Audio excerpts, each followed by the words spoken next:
Hello everyone, আসসালামু আলাইকুম। It's me Zara. So আজকে আমি তোমাদেরকে দেখাবো যে আজকে আমার রোবলক্স আইডিটাকে শো করে দিব। তারাও দেখাইতেছি। এই দেখো, মন ভরে দেখো গাইস, মন ভরে।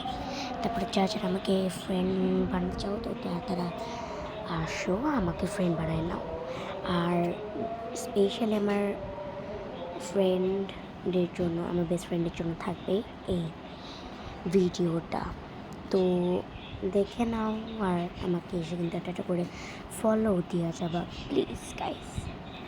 আর দেখছো তো সবাই, তো এখন আমি এই টাটা ব্যাপে করে নেবো। আর এই দেখো, মন ভরে দেখো, নাহলে তোমার একটা স্ক্রিনশটও নিয়ে নিতে পারো। যাই হোক, তো এতটুকু ছিল আমার ভিডিও। বাই। সরি, আমি একটা মিস্টেক করে ফেলছি।